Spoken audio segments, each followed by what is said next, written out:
si yo acabé de sacar mi cédula, ¿puedo votar? Y aquí hemos tenido incontables discusiones sobre eso, y es que uno se imagina que sí, pero resulta que si usted acabó de cumplir los 18 años, sacó su cédula, pero no alcanzó a registrar en el censo electoral, puede que no aparezca en el censo y por tanto no pueda votar. Esa es una pregunta muy fuerte, muy recurrente, y es: ¿cómo así que cumplí 18 años y no puedo votar? ¿Puedo ir a votar a Corferias? Todo el mundo se imagina que si no puede votar en un puesto de votación, puede votar a Corferias. Y aquí yo creo que hay una pregunta muy importante que hacer, y es que si bien Corferias es uno de los puestos más grandes de Bogotá, hubo una época donde la registraduría por default, es decir, sin el contexto claro, sin saber usted dónde vivía, lo enviaba al puesto de votación más grande, que era el de Corferias, y de allá surgió un mito muy fuerte, y es que todos los que no tienen votar pueden votar en Corferias. No es cierto. Por supuesto hay un gran número de colombianos que pueden votar en Corferias porque Corferias es el puesto más grande del país, pero esto no implica que si usted tiene su cédula inscrita en otro sitio y no hizo el tema del cambio de la cédula en el tiempo en que se lo dijeron, pues puede entrar. No, realmente lo que sucede es que usted no puede votar en Corferias si ya ha votado en otro sitio, o incluso si es su primera vez y está haciendo esa tarea. Y me preguntan de manera incontable, pero tengo una primita muy linda que quiero mucho, pero siempre en las elecciones ella tiene su puesto de votación en Villagómez, que es Cundinamarca. Ella vota por todo, pero ella pues también vive en Bogotá, va y viene, y siempre quiere votar, pero lastimosamente, como está registrada en Villagómez, porque ella tiene su residencia permanente allí, sin embargo viaja por trabajo aquí, pues quisiera votar aquí porque ella trabaja aquí los fines de semana, y preciso los días de las elecciones son los fines de semana, y entonces pues nunca puede votar y siempre quisiera ir a Corferias. Ese es uno de los mitos más conocidos, pero quería mostrarles a ustedes este libro. No sé si ustedes han visto parecidos a estos, pero para mí fueron muy útiles cuando estaba en la alcaldía, y es que aquí, por ejemplo, muestran los puestos de votación de toda la ciudad y dice la dirección, el tipo. En la registraduría esto le llaman Divipole. Mire, aquí se llama Divipole. Y la Divipole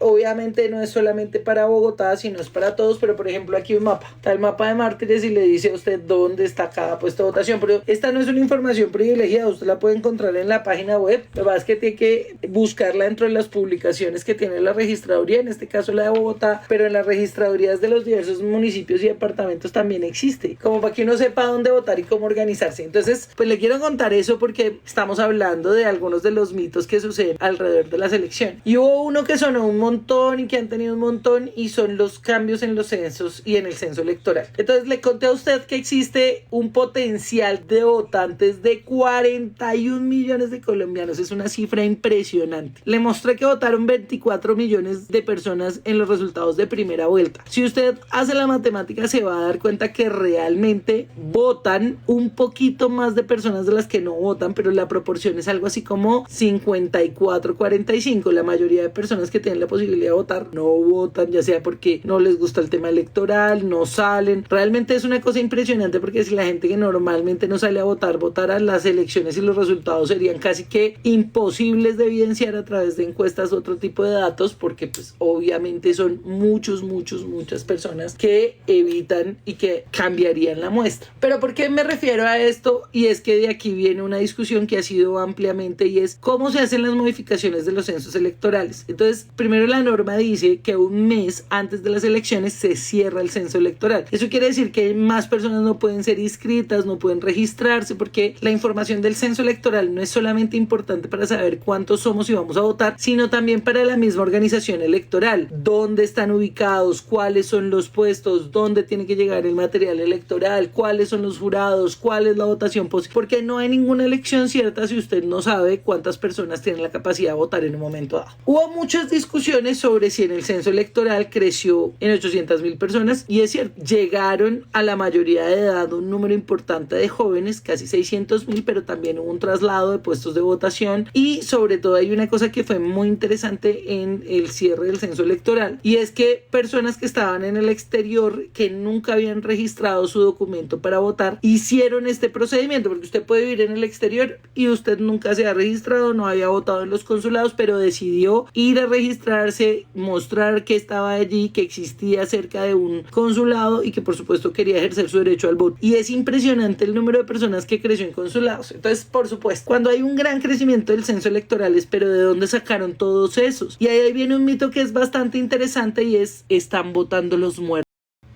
Sí, que la Registraduría Nacional del Estado Civil, en vez de sacar a las personas que fallecieron del censo electoral, los deja. Pero entonces esto, un poco para que usted lo conozca, es que cuando una persona fallece y se hace el registro civil de defunción, este registro civil de defunción hace que se modifique el censo electoral y no se pueda creer. Entonces mucha gente dice, o sea que si yo voy a un puesto de votación con la cédula de mi abuelito, mi abuelita, mi tío, mi primo que fallecieron recientemente, ¿puedo votar? No, porque una vez ha fallecido, y usted para que lo tenga claro, porque de pronto a veces le sucede a mucha gente, dice, oiga, no, pero entonces fallecieron recientemente, entonces puedo ir a votar con los datos de ellos. No, porque hoy en Colombia, cuando usted fallece en cualquier parte, el hospital, o incluso si usted falleció en casa, pues lo que sucede es que normalmente el trámite implica que le hagan el registro civil de defunción, es decir, que notifiquen la defunción del paciente, y con esta información ya efectivamente con el certificado de defunción ya se modifica la base de datos del registro de defunciones y por tanto salen del censo electoral. Y ese es uno de los mitos más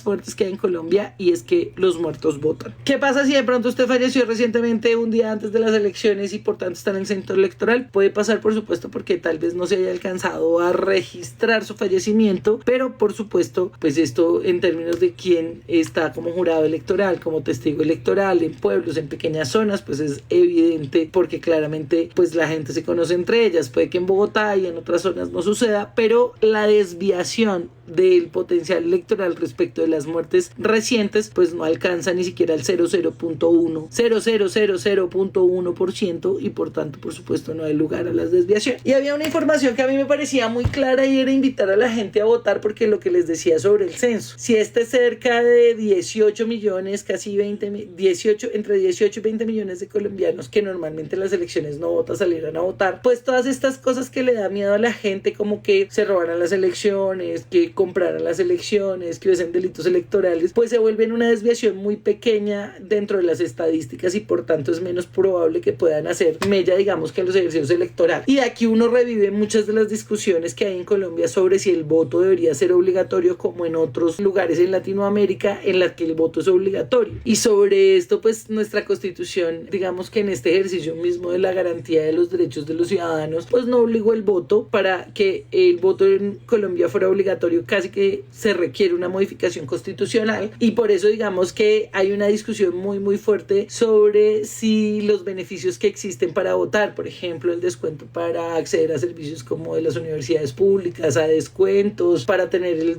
el mediodía de permiso cuando usted es un trabajador formal y está en una compañía y se lo entregan, o si usted hizo como jurado votación y pues tiene el día. Todas estas cosas terminan preguntándose si estos incentivos son suficientes para que la gente vote, porque pasa que mucha gente a lo largo de su vida no recibe ni subsidios, ni entra a la universidad pública, ni necesita este tipo de elementos, y por tanto digamos que muchas veces la gente duda de que los beneficios sean suficientes para que el electorado vote. Lo que sí es cierto es que tenemos 41 millones de electores o de potenciales electores, y apenas 23, 24 millones de electores, pues la diferencia entre ellos es muy alta, y por supuesto creo que muchos de ustedes estarán llamados a quienes no votan, porque bien es un ejercicio vergonzante. Mucha gente prefiere no decir que no vota, ya cree, porque no cree en el sistema, porque no está de acuerdo con él, pero en general hay una política, hay una cultura, digamos que detrás de esto, y es la cultura de elegir y ser elegido, que a veces en Colombia no es tan fuerte como uno se imaginaría que es, y precisamente eso hace que muchos de los mitos que suceden en Colombia. Entonces, por ejemplo, uno de los mitos más fuertes que hay en Colombia en relación al voto es que si usted va y vota en blanco, el voto en blanco se lo dan al ganador, o sea, el que tiene mayor número en las encuestas, o incluso que le quitan votación al último para dárselo al ganador. Y entonces, bueno, yo aquí le cuento que el voto en blanco es una opción. De hecho, hay promotores del voto en blanco que se registran ante la registraduría y dicen, yo voy a promover el voto en blanco. Se llaman los promotores del voto en blanco, y esas personas pueden hacer campaña abierta, libremente, y también pueden ser financiados por el Estado para garantizar que el voto en blanco sea una opción real. Y cuando se cuentan, se cuenta uno a uno, no se le entrega al ganador, no se le entrega al que va de últimas, no se le entrega al de la mitad. El voto en blanco finalmente lo que muestra es que usted no está de acuerdo con los candidatos y con el sistema. Carolina, pero dígame la verdad, si en algún momento gana el voto en blanco, ¿eso qué sucede? ¿Se tienen que volver a hacer las elecciones? Sí, pero lo que normalmente usted lo que está mostrando es que si gana el voto en blanco, los candidatos deben cambiar de ese proceso electoral. No pasa mucho, es una cosa muy rara, ha pasado como 2 veces en Colombia, una vez en un municipio en Antioquia y otro ya hace más o menos unos 80 años, pero por supuesto no es normal que gane el voto en blanco. Sin embargo, lo que sí le quiero decir es que no crea que si usted vota en blanco le está regalando el voto al que vaya a ganar. No, usted cuando vota en blanco está diciendo que no quiere o uno o el otro. Carolina, ¿usted está promoviendo el voto en blanco en este momento? No, yo creo que cada quien en la lógica de su conciencia puede votar por el candidato que quiere o por el voto en blanco, no es esta la discusión, sino que dentro de los mitos un poco el voto en blanco siempre se ha malinterpretado a quién va. Entonces no crea todas esas historias. Si usted quiere votar en blanco puede hacerlo. Si usted cree que ninguno de los candidatos reflejan quién es usted, por supuesto puede no votar por ellos. Esto sí, por supuesto, ha generado muchos debates, y los debates es el voto útil o el voto no útil, que es un poco lo que sucedía en primera vuelta, que decían, no, pero es que usted vota por uno, eso le va a dar la posibilidad de ganar, o eso le va a dar la posibilidad, usted está perdiendo el voto. Usted perder el voto, y nuevamente esta es una reflexión en relación a nuestra cultura electoral, y es que no hay voto perdido, porque cuando usted va, usted está manifestándose como ciudadano en un deber, ya sea por uno u otro candidato o ya sea porque no está de acuerdo con el sistema. Hay otras dos cosas que suceden, que son, por ejemplo, el voto nulo, y en el voto nulo siempre hay una interpretación un poco difícil, y es que cuando, por ejemplo, son las elecciones a Congreso, la gente piensa que el voto nulo no es una expresión de inconformidad, sino es una interpretación un poco de ignorancia, como que usted no sabe cómo votar, usted no sabe a quién votar, le quiere marcar a 3 o a 4, que usted puede creer que es como opción múltiple, que le puede marcar a varios. Y normalmente en nuestro sistema el voto nulo se entiende como falta de pedagogía electoral. Pero lo que les contaba, más de 60,000 personas fueron al puesto de votación y no marcaron, ni por A, ni por B, ni por C, ni por blanco. Y aquí viene otro de los mitos que me da mucha risa, y es que en Colombia, cuando quien ha sido jurado votación sabe que a veces en el tarjetón le ponen, por ejemplo, cachitos, le hacen dibujitos a una cara, le ponen bigote, le extienden las cejas, le hacen, y esto solamente para que lo conozca. Si usted, por ejemplo, le hace unos ojitos a alguien, o una nariz roja, o le hace un círculo, tal vez el jurado puede entender que usted quería votar por esa persona, porque nuestro sistema electoral dice marque por el candidato de su preferencia, pero no establece que el único voto válido es la X. Entonces pasa muchas veces que la gente, pensando que se está mofando, que se está riendo del candidato, marca una opción como si fuera un dibujito. Pero si el jurado interpreta que ese es su intención de voto, si usted le rayó la cara a alguien con unos cachos, puede que el jurado diga que usted votó por ese al que le puso cachos. Obviamente este es un ejercicio de interpretación del jurado en relación a su voto, pero si usted marcó solamente ese, pueden entender ellos que usted efectivamente quería votar por el que le hizo el muñequito. Y bueno, de esas 60,000 personas que no marcaron, yo sí creo que hay una reflexión que hacer, y es, si usted va hasta donde quiere ir, pues lo lógico es que usted tenga la capacidad de marcar por alguien o por el blanco, pero pues ya hizo toda la vuelta, ya sacó la cédula, ya organizó la tarea, vote. Y pues nuevamente el tema del potencial electoral es muy alto, pero entre otros mitos que usted un poco conozca, es que si usted tiene votos nulos, esos votos nulos no se los pueden dar a nadie más porque usted los anuló. Y es cierto que nuestro sistema contabiliza los votos nulos, pero de nuevo, lo que le digo, lo interpreta como si hubiese ignorancia de su parte o de cualquier otra para poder hacer la tarea. Mire, a mí me sigue sorprendiendo cuando la gente va a votar toda preparada, lista, ya, tan, y llegan y dicen, bueno, ¿dónde está la cédula? Y resulta que no traían la cédula, sino que traían la contraseña o el pasaporte. No es por nada, pero pasa todo el tiempo. Usted dice, tengo puesto, estoy asignado, seguramente voy y le hago ojitos al jurado y me dejan votar, y a la gente se le olvida que en Colombia el único documento válido para votar es la cédula. Oiga, Carolina, que no le sirve el pasaporte, que no le sirve la licencia de conducción. Mire, de pronto esto pasa porque mucha gente está acostumbrada a los temas, digamos, que en los Estados Unidos, es que en los Estados Unidos la gente no tiene una cédula o un DNI o un sistema de identificación. Este no es nacional, sino que a veces es federal. En algunos estados lo tienen, en otros no, pero lo que sucede es que lo que sí tienen como documento de identificación casi que en toda parte del país es la licencia de conducción, y por eso aquí a veces llegan a votar con la licencia de conducción. Eso no sucede aquí. En los Estados Unidos de pronto usted puede votar con la licencia, pero no lo puede hacer en Colombia. Oiga, Que si puedo votar con la contraseña. No, no puedo votar con la contraseña. Oiga, Carolina, aquí entre nosotros, el mejor momento para sacar su cédula es un mes antes de las elecciones porque le sale esa cédula muy rápido. Claramente el proceso de identificación es muy importante. Y recuerde usted también que hoy hay una alternativa de la cédula amarilla, que es la cédula digital, y usted sí puede votar con su celular porque a través de la aplicación pues dan cuenta de que usted existe en Colombia y tiene la garantía de que puede registrarse. Y de hecho hay una forma de validación dentro del celular por si usted en algún momento no tiene la cédula física, pero sí la tuvo en algún momento, que es la cédula digital. Si no la ha sacado, la puede sacar. Ahí hay recomendaciones, digamos, para que tenga otra cédula, y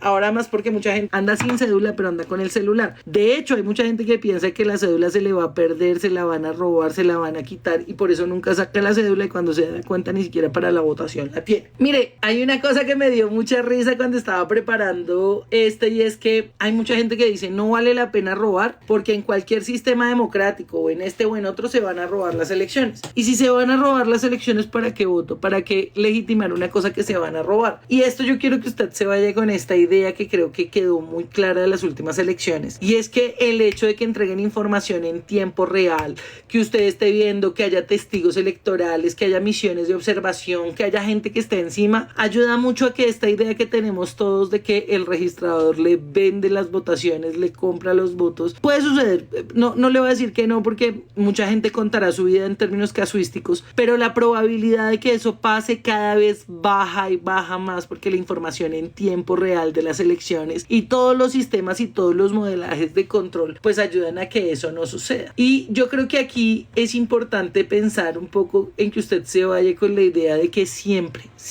es mejor votar que no votar. No solamente por los beneficios que le da, de los cuales ya hemos hablado, sino también porque finalmente es usted responsable de su destino. Mucha gente sale y se queja del gobierno que tiene cuando lo tiene, pero después cuando le pregunta, bueno, ¿y usted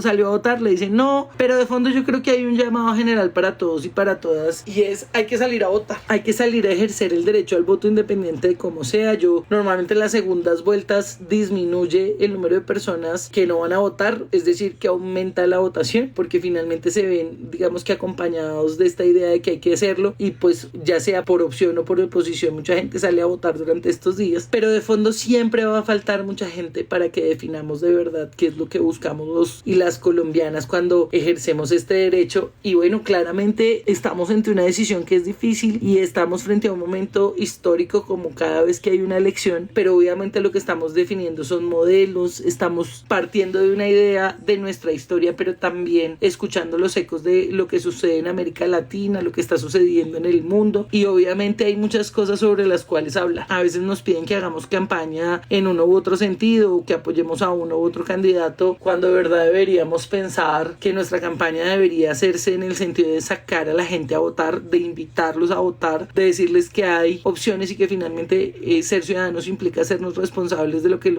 sucede en nuestro país y de lo que queremos, y que cuando no votamos también esta queja permanente de que nada está bien, nada nos gusta, nada nos parece, termina siendo irrisoria, porque era nuestra responsabilidad salir a decidir, a pesar de que muchos piensen que la decisión está difícil. Pero recuerden ustedes que también hay otras posibilidades. Usted puede votar en blanco diciendo que no le gusta el sistema, que no está de acuerdo con los candidatos, y puede tener, y es igualmente válido. Mucha gente después en análisis dice no, es que gracias al voto en blanco hubiese ganado uno u otro, y aquí hay uno de los mitos que me parecen más fuertes, y es que un solo voto no hace la diferencia, y yo le quiero asegurar a usted que su voto hace la diferencia. Una sola persona puede definir el destino de muchos y de muchas. Así que no crea esa historia de que un solo voto no hace la diferencia y salga a votar. Pero sobre todo es cómo funcionan las campañas electorales, y muchas veces cómo esas mismas campañas electorales pueden sentirse o pensarse que son mentirosas. Que estamos muy cerca de las elecciones. Muchas de las personas que no votan pues son las que probablemente definan esta elección, y aquellas que votaron en blanco, que votaron por el centro, que votaron por Claudia, por Fajardo, por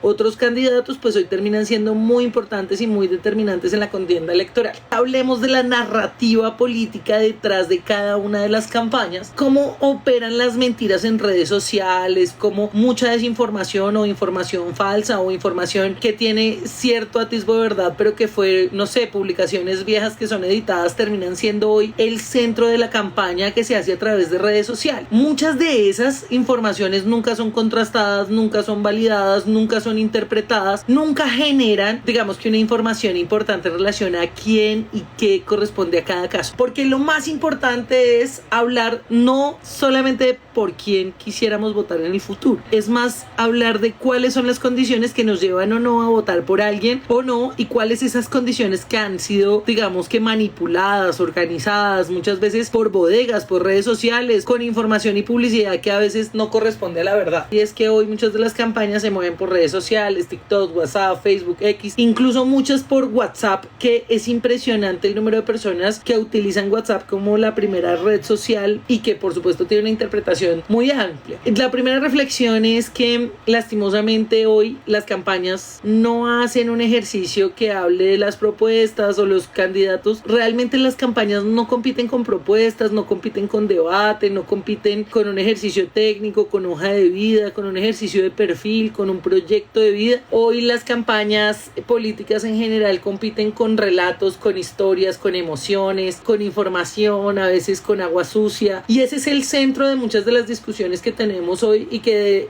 de las cuales quisiéramos un poco es hacer una autorreflexión de, por ejemplo, cuántas veces vemos una noticia y sin terminarla de leer o sin tener claro el contexto terminamos de compartirla, no importando usted a quién quiere apoyar o no, sino que si usted parte de la idea que las campañas no parten de argumentos para convencer a los votantes, porque claramente estamos en una línea en las que en primera vuelta votaron a favor de uno u otro candidato, ya están convencidos, sino a quién hay que convencer ahora, por supuesto a los que votaron en el centro, a los que votaron en blanco, incluso a los que no votan, que como ya habíamos visto en la ocasión anterior, pues es casi que un 45% del total del censo electoral, es decir, mucha gente decide no votar. Acabamos de decir que muchas veces lo que se moviliza es la historia que hay detrás y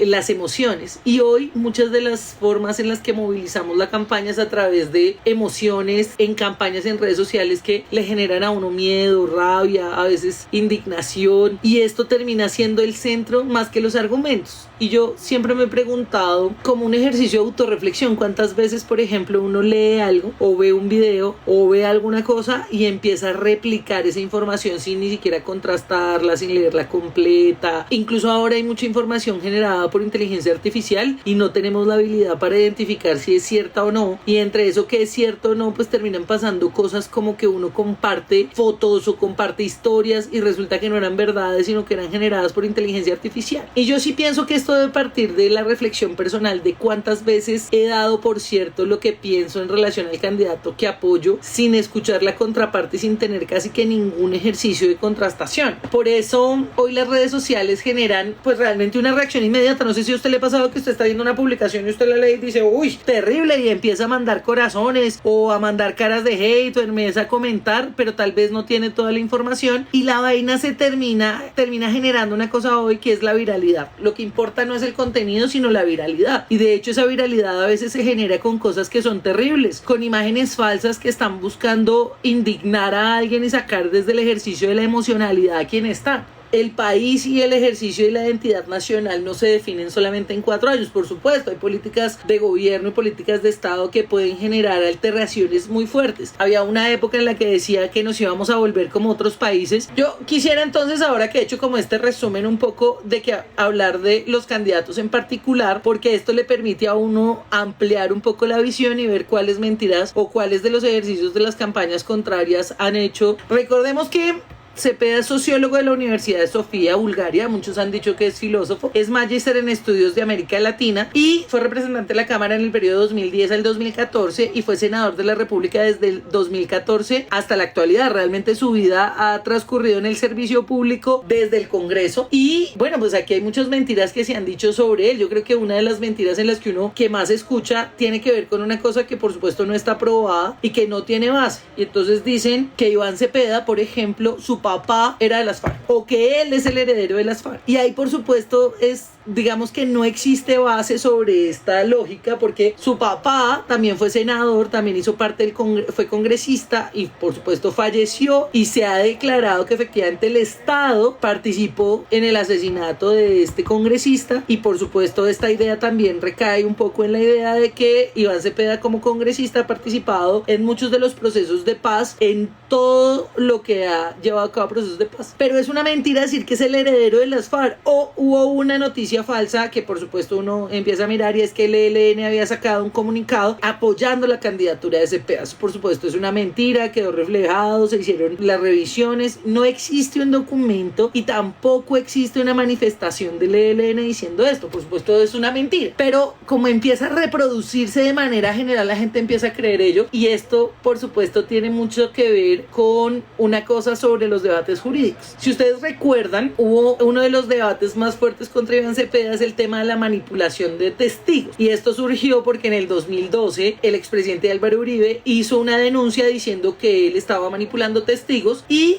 que pues efectivamente puso esta denuncia en la Corte Suprema de Justicia, que finalmente puso un fallo inhibitorio en febrero del 2018 y se abstuvo de investigar a Cepeda, pero inició una investigación en contra del expresidente Uribe, que esto fue lo que dio lugar en muchos sentidos a lo que hoy conocemos la candidatura de Cepeda. Pero en su momento fue declarado como víctima y por supuesto generó un debate enorme. Cuando uno piensa entonces esta lógica, pues uno dice, oiga, no, hay mentiras. Que él perteneció a organizaciones insurgentes, que fue colaborador de las FARO, del ELN, que hizo parte de estructuras que han sido, digamos que facilitadores. Pero hay que aclarar que él lo que hizo, siendo congresista, con el permiso del Estado colombiano, es que hizo parte de las mesas de facilitación y negociación de la paz, que fue autorizado en su momento por gobiernos como el de Álvaro Uribe, como el de Santos, como el del mismo Duque. No hacía parte de esto. Y hay otra cosa que habla un poco de la discusión sobre el proyecto de gobierno, y dice que van a expropiar las tierras de los pequeños campesinos y del empresariado, y que esto finalmente les va a generar un desequilibrio económico. Y esto por supuesto hay que partir de la idea que en el plan de gobierno que tiene, y que de hecho en el gobierno actual pues no hubo tal discusión sobre quitar la propiedad privada y entonces expropiar la tierra. No, es una mentira, pero circula todo el tiempo,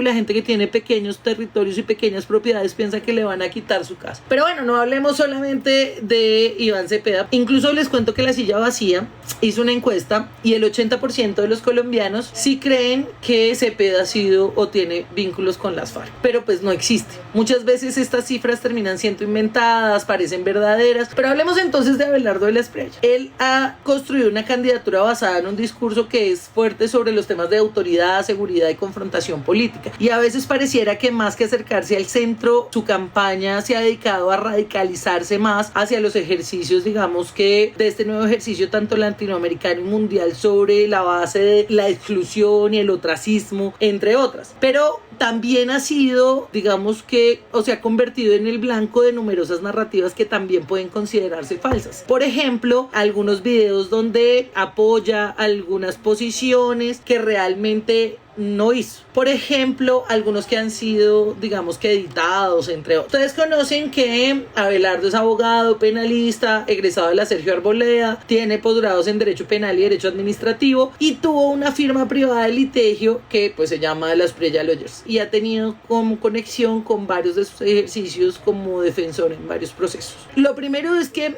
han dicho que como él es abogado y ha representado a varios miembros altamente conocidos de la mafia, de DMG, entre otros, que haberlos representado implica que él es como ellos. Y entonces aquí viene una cosa que por supuesto, a pesar de lo que mucho les duele, que la asociación judicial con sus representados no puede entenderse como una asociación criminal, que ese es un detalle que es impresionante. Uno podría decir que éticamente no está bien, o que si sabía que eran culpables, o si fueron declarados como los debía representar, pero hace parte de ser abogado que tenga una asociación judicial con sus representados. Pero a él, particularmente a él, no existe ningún fallo judicial ejecutoriado que lo vincule penalmente como coautor o como cómplice de conductas punibles, o que usted pueda decir. Entonces, puede haber varias interpretaciones de que ha defendido a personas de la mafia, que ha defendido a narcotraficantes, que ha defendido a ofensores sexuales, pero eso no quiere decir que él, de manera particular, haya sido vinculado a ese tipo de delitos. Esta lógica un poco parte de la idea que también se ha vendido, y es que él nunca ha sido funcionario público, sino que pues se ha dedicado un poco a su ejercicio privado, pues porque nunca ha sido, digamos que, nombrado en un cargo. Sin embargo, pues él siempre ha estado en los debates de la agenda nacional desde su ejercicio de representación jurídica. Y por supuesto lo pone de otro lado y lo pone en una discusión enorme y permanente sobre lo que implica lo que es ser un abogado defensor de muchos de los delitos que uno puede considerar por fuera, pero eso mismo, solamente eso, ser defensor, no lo hace necesariamente un actor que inicie o que tenga procesos jurídicos contrarios sobre los cuales lo estén evaluando. Yo quisiera un poco partir de esta idea porque obviamente muchos tienden a problematizar desde lo moral sobre lo bueno, lo malo, como si la representación en defensa de un malo lo convirtiera a uno en mal. Y yo creo que de ahí muchos de los debates que pueden desprenderse son bastante complicados porque pasan a escenarios donde usted hace valoraciones personales. Si usted piensa en esto, por supuesto, hay portadas que lo muestran, por ejemplo, vinculado con personajes, porque ahora le ponen todos los personajes en portadas de todos los crímenes que existen y pues obviamente no ha sido abogado defensor de todos. Y esto un poco nos deja sobre la lógica de que si bien el candidato puede no gustarle a muchos, esto no justifica pues que hablemos en contra de uno u otro por las mentiras que van para los dos. Yo creo que finalmente no importa cuál sea su debate, hay que partir de la idea que toda información debe ser corroborada, valorada, puesta en contexto en relación a lo que queda del debate electoral. Incluso hay muchas personas que empiezan a ofender a otras en este ejercicio electoral cuando el proceso de tratar de convencer a alguien nunca se hace desde la ofensa. Usted no puede tratar de convencer a alguien, incluso si ese candidato es de sus afectos, empezando a ofender lo que piensa el otro, porque cuando usted hace eso pierde cualquier línea de conversación racional, argumentativa. ¿Qué funciona ahora? Pues que usted tenga un sentido claro de por qué vota por ese candidato y pueda compartirlo, no con el que ya está convencido, sino con aquel que finalmente o no sale a votar o ha votado por ejercicios de centro. Pero de nuevo, esta discusión parte de cuál es el que me genera más miedo. Hoy no estamos en una campaña que genere acercamientos desde el argumento, estamos en campañas que generan acercamientos desde el miedo de no vote por el otro, porque por supuesto estas mentiras son dadas para que usted reaccione y reaccione no en opción sino en oposición. Hay una cosa que me parece muy interesante, es que la ONU recientemente sacó unas investigaciones de las formas en las que la política finalmente terminan haciendo parte de los ejercicios de desinformación. Y le voy a contar algunas de pronto para que usted las tenga en la cercanía. Una es que usted diga que hay irregularidades en el proceso electoral y que por tanto hay fraude. Ya le había contado en la ocasión anterior que hayan cosas que salen mal no quiere decir per se que hay fraude, pero que usted desde una posición de poder pueda decir que hay fraude porque hay irregularidades, como por ejemplo que un registro no está bien o que de pronto quedó mal un número, eso no demuestra fraude. Lo que sí demuestra es que usted no tiene suficiente testigos en puestos electorales para que en momentos de contienda tenga la posibilidad de debatir y de decidir si efectivamente está o no está. El otro, por ejemplo, es sobre discusiones sobre si los fallecidos pueden votar, la desinformación sobre votación de personas que no están habilitadas para votar, algunos que tienen que ver, por ejemplo, con el conteo de votos para decir que es inválida o que la votación no funciona. Muchas personas, por ejemplo, que le dicen cuáles documentos que no les sirven para votar, desinformación sobre votos de ciudadanos en el exterior, que haya caos el día de las elecciones, encuestas que son falsas. Nos pasó mucho, y eso particularmente con centros de apuestas que se utilizaban como encuestas y no lo eran, sino eran centros de apuestas donde la gente utilizaba y ponía dinero. Falsas declaraciones de candidatos que a veces aceptan o no el resultado de las elecciones dependiendo de si convence o no. Y entonces en todos, esto ha dicho la ONU un poco, es como la base de cómo los candidatos reaccionan o no en redes sociales, en comunicados, aceptando o no, pero que terminan desinformando a la gente y generando, por supuesto, unas discusiones muy altas sobre cuáles son estos asuntos. Claramente, las mentiras funcionan. Por una campaña o por la otra, uno lo que empieza a ver es que hay una movilización impresionante de mentiras de ambos lados, esperando que la gente no vote por opción, sino por oposición. Y esa es una cosa de la que nosotros tenemos, sobre todo cuando uno quiere tener su tranquilidad en relación al voto, es qué efectivamente hizo usted para corroborar, quién lo publicó, si existe una fuente verificable, si existe otro medio que sea confiable que reporte lo mismo, si el video está completo. Hay mucha gente que publica videos viejos de hace 8, 10, 12, 15 años, quitan la fecha y lo publican como si fuera actual, como por ejemplo protestas que terminan saliendo como si en este momento, o desmanes cuando no existen o son videos viejos. Y lo más importante es eso que usted ve lo comparte y lo comparte con la certeza de que lo que está compartiendo es real. Hoy por hoy,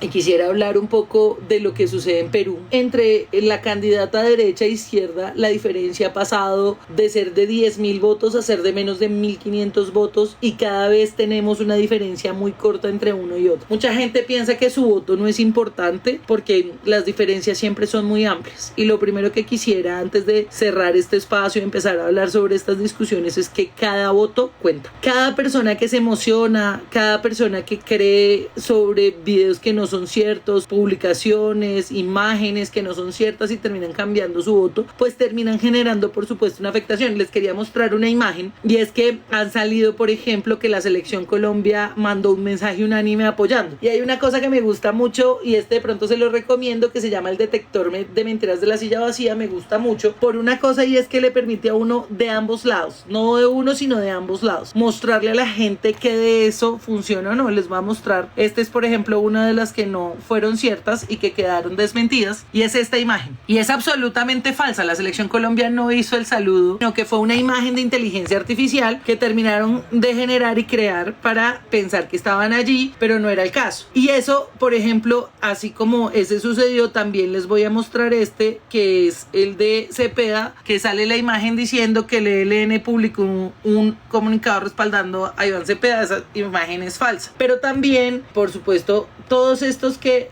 dicen mentiras una y otra vez, por ejemplo, sobre los C14, sobre asuntos que tal vez desinforman y no le dan a la gente realmente asuntos que les puedan servir en adelante para entrar en debates específicos sobre lo que es. Cada persona tiene derecho a votar por uno u otro candidato sin que esto le genere problemas familiares, personales, laborales, porque finalmente las elecciones pasan y debe seguir el gobierno, deben seguir las instituciones, nuestra constitución nos permiten, digamos, que hacer controles, pero a nadie se convence tratándolo y diciéndole que no tiene cerebro, que no funciona, que no sabe, que es un ignorante, y esto lo dicen de ambas campañas pensando siempre que tienen la razón y tratando de convencer gente que nunca se va a convencer desde la grosería y desde el ostracismo. Por eso un poco la invitación es a que lo que leamos, a lo que vemos, a lo que sepamos, a lo que entendamos, sea un ejercicio que nos permita a nosotros estar tranquilos con nuestro propio voto. Colombia entra en este ejercicio de campaña en que corresponde un poco a la política mundial que viene siendo absolutamente polarizadora. El gran desafío no es solamente escoger entre Iván Cepeda y Abelardo de la Espriella, el verdadero desafío es decidir quién queremos ser como ciudadanos, si nos creemos las mentiras que salen en todos lados, independiente de a favor de quién sean. Además, porque recuerde usted que los algoritmos de los sistemas de información, de las aplicaciones, le muestran a usted lo que usted quiere escuchar. Entre usted más ve un video sobre un candidato, el siguiente video va a ser de eso, el siguiente.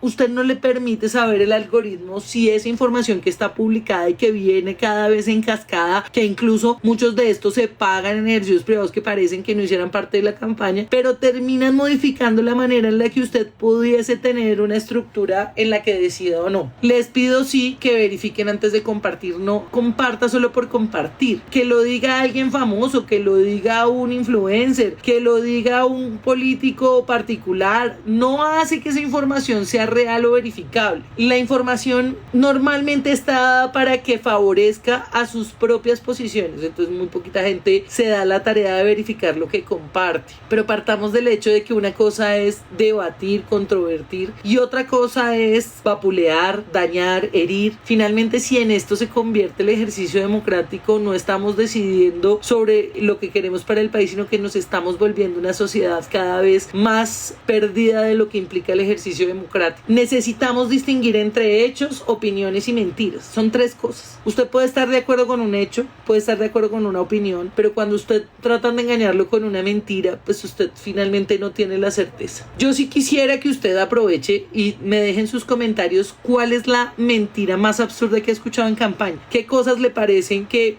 no están verificadas y que usted mismo pudo haber sido testigo de que no sucedieron de esa manera? ¿Qué cosas finalmente no están en este debate, sino que al contrario le generan muchas dudas? Las campañas políticas en todos los contextos nos manipulan y tratan de manipular nuestras emociones, y que cuando usted vea una campaña política que lo que busca es manipularlo a usted para hacerlo molesto, para que se sienta airado, para que sienta desconcierto, para que sienta ostracismo, esa es una campaña que está pensada solamente como una campaña de manipulación. No deje que usted como persona sea manipulada para sentir ira, y una que ni siquiera le corresponde a usted. Miren, durante muchos años Colombia, que ha vivido ejercicios históricos de confrontación, sabe, y esto lo pongo en contexto de pronto, y es que las muertes por violencias políticas no las viven los dirigentes, las viven los ciudadanos de a pie, que cuando nos emocionan y nos ponen en este ejercicio de salto, donde incluso somos capaces de herir a otros, este ejercicio no lo viven los dirigentes, lo viven los ciudadanos, y por eso no podemos permitir que nos manipulen. Vote